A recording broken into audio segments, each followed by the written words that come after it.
Welcome back, everyone. My name is Asa from Undu Tree, and I am just doing a deck profile of the Satellerknights. It's not really a who said it's dead, since these guys are very well much alive. Let's go ahead and just start in. My way of doing the Satellerknights I see is a little different. I was looking online, found a couple different Satellerknights, and I agreed with some of them, I disagreed with some of them. This is my opinion of the what I fight a lot, the best way to go about it. We'll just go ahead and go in. We have 3 Denebs. She is, our star pupil. She is our search card. When she gets summoned anyway, you get a Satellerknight monster from your deck to the hand. Usually, Altair. It doesn't mean always, but it's always a good Altair play. Of course, 3 of them, 3 Altairs. When they're summoned either way, you get to special summon another Altair. No, excuse me, not Altair. Anything but Altair, Star Teller-wise, from your graveyard in defense position. Your monsters can't attack besides Satellerknights, but they're all Satellerknights. So I've actually misplayed when I first started the deck. I'd always summon like this guy, and I'd be like, alright, huge play, and then he can't attack, and I just feel like a dummy. Anyway, 3 of those guys. 3 Unuka Highs. Usually first turn, if you can summon this guy, if you have no other choice, like summoning first turn and then ditching like a Deneb or something is pretty good play. For 1, you have an 1800 4-star on the field. 2, next play you can, or however you decide to summon Deneb through Altair or whatever, you've got another play waiting to happen, another search for Altair.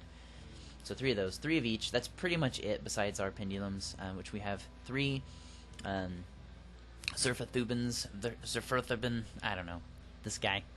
3 of him, and then 3 Zephrixicton. So 3 both of those. I like this guy because he's 1900 4-star. I saw a lot of them not use these guys. Some didn't have pendulum at all. I thought pendulum's a nice route on these guys because their effects still apply. It just sets up a lot of plays, and I'll show you in the duels obviously how that works. But of course, with both these guys, he's our only fiend. This guy's a warrior, so you can search with Deneb.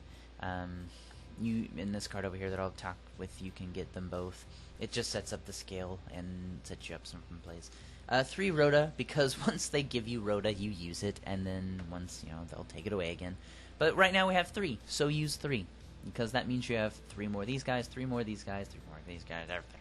You can just get whomever you need. I use 3 of the Oracle Zephyra. 1, its effect's just pretty decent. It's the field card. When you play it, you add a Zephyr monster, so either of your 2 pendulums to your deck, from your deck to your hand. You can't use it if all of them are not in your deck, like if they're all in the field or graveyard. You can't actually use it.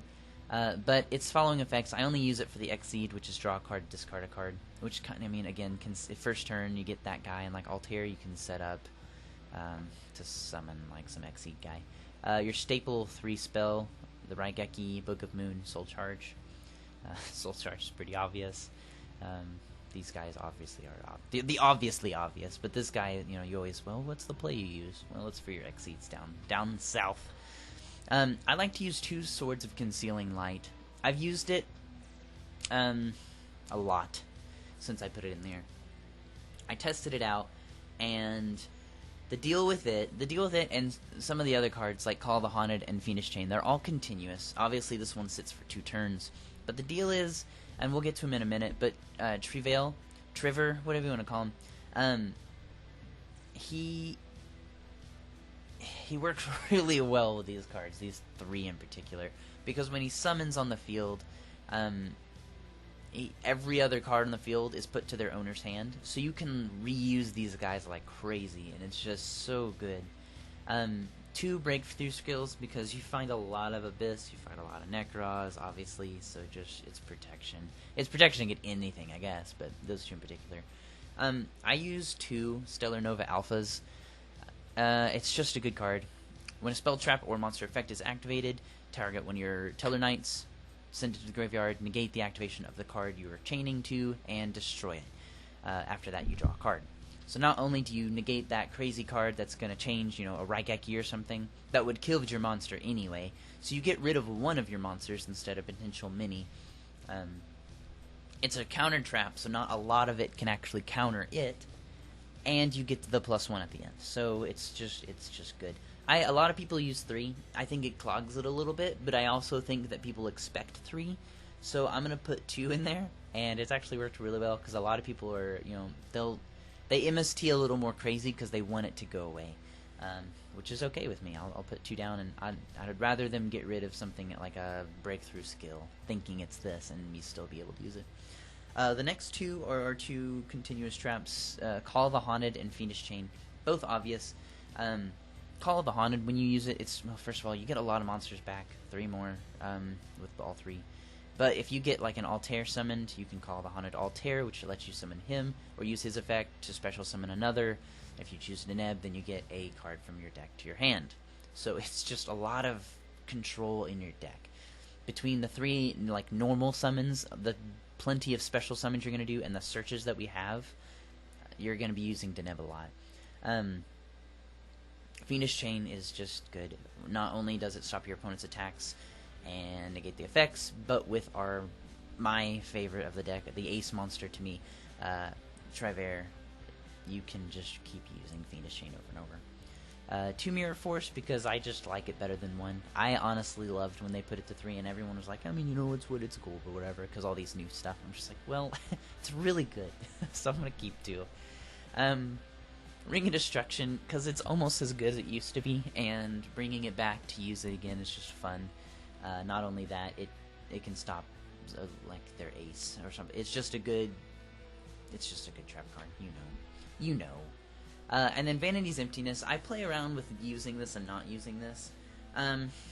My brain goes back and forth between if you have to use a card to stop special summoning when your deck kind of relies on it, then you're hurting yourself more than you're helping. And then other times I use it, it's very convenient when I use it. So, I don't know, and I sometimes I only use it literally for 1 card. For instance, I went against like Blackwing's 1 Sea Summon Blizzard of the Far North. I chained it, Ring of Destruction, so it stopped his, not only did it stop his special summoning, it also killed the card. And then as soon as, Ring of Destruction went, Vanity's also left the field, because I still want to special summon, but I just need him not to special summon at once. So I know there's a lot of other cards that could probably do that, but sometimes I want it longer, so I keep it. Anyway, that's the deck. Extra deck are 3. I've played with 1, 2, and 3. This is the perfect amount. Just grab 3. Sometimes your duels lost a long time. Actually, Sean uses Burning Abyss right now, and it's really bugging me because there's not a lot you can do to kill those guys. I think they're like number 1 right now. But it's just so hard to get through the constant destruction of his stuff and summoning more stuff. Like, you just can't ever get rid of it forever, because as soon as you wipe a Burning Abyss field, it's all back on the field. So I run 3 of these guys because not only is it not going to the graveyard, everything's going to the hand, but then I can get rid of something, which obviously goes to the graveyard, but I can swing 21, and then when he leaves the field, I can special summon another and potentially do it again and again, just enough to wipe him down. I run 2 Delteros. His effect's just really good. I try to go through this quick for you guys. Takes 3 level 4s. When he's summoned and has Exceed material, the first effect, I guess, is my favorite. They can't use cards when you normal special summon a monster, which means all your Satellerknights are safe when you summon them. Like, you just never have to worry about them not coming on, like a Torrential or something. His second effect obviously is good. Discard an Exceed and destroy a card in the field. And then when he dies, he also gets a Tellarknight. So it's like these guys just recycle really well. Diamond is my favorite against Abyss, but among other things too. It's easy to summon him with our Ptolemos, and it's his. I mean, you guys, if you don't know his effect, you can just like pause and read it. I don't want to go in too long and make this video super long, but these guys just work well in conjunction. His effect is just good anyway, and he's 2700. This guy's probably my favorite to use, just because when you can use him right, it really is funny to watch your opponent just like drop their jaw. Number 86 Heroic Champion, Rongamyant. His effect depends on the amount of level 4 warriors you choose to Exceed with, and I have done 5 before, and it's very fun.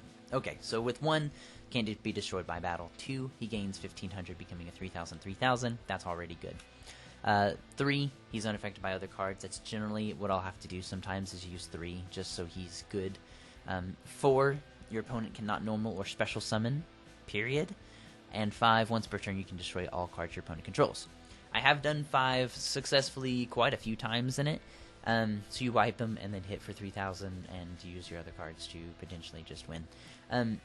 At each end of your opponent's end turns, you have to detach one of them, so he progressively gets weaker and weaker. But generally, even if you do 4, even 3 sometimes, you can win before he even gets down to nothing. So I like to do 4 because that means you've got like 2 or 3 turns before he goes down to 1,500. But the 4 is probably the best one when they can't normal special summon, especially against Burning Abyss Sean. It just prevents... It just gives you some time to think and set up your fields, potentially summon more of these guys to get some more of your Satellerknights out. That's just it. The other ones are kind of just choice for me. Diamond Dire Wolf is good because you can not only just like kill something real quick if you need to, you can get rid of your wolf because it kind of clogs if it's not a Tellerknight. Exciton Knight is pretty obvious. I've had a rough time sometimes. You just have to kill everything. 2 Cowboys, I've played with it, and I'll get to that in a minute. 2 Castells, because getting rid of stuff is fun, and it's a little generic. I almost want to put in a Shark instead of 2 of these, but I'm playing with it. And then Abyss Dweller, because why? Burning Abyss. But, yeah. Anyway, I run 2 Cowboys because generally, when I went to locals, a lot of people, you don't just, like with Necros, basically this is against Necros, they won't use, I can't remember his name, the big guy who negates the battle phase, they won't use him to, I can just find him real quick, to negate the battle phase if you're not going to do a whole bunch of damage. There he is. Yeah, Valkyries. They're not going to just use it just for like a 1,500 attack, right? So if you're not going to do a whole bunch of damage, they won't use it. So I've kind of played with it and figured out that they'll let you have, like, if they can keep like 2,000 or 1,600 or something, like, they're fine, because they don't expect you to have 2 of these guys. So if you can exceed for 2 and do 1,600, like, that's 1,600, and then the next turn you could do it again for 32. That's 3,200 damage. If you just need to defend and, like, lay back on something, like a Mirror Force or something, then 3,200 is not too shabby to swing. Anyway, I don't keep the side deck in here, because, but... that's it, guys. I'll show you how to duel. I might try to find Sean, or I've got some news later for our tree, of Undu tree, but we'll discuss that in another video. Guys, thanks for watching. Like, comment, subscribe. Tell me what you guys think, honestly, because, if you guys say, hey, maybe this is a little much, try this. I mean, I'm way open to your opinions. And if you guys want to duel sometime, that'd be awesome, too. Just, drop me a like. Maybe I can add you on Skype or something. We can set it up, and you guys can be on the, player-based series I can make. But anyway, guys, thanks for watching. And just know, dueling's as easy as Undu Tree.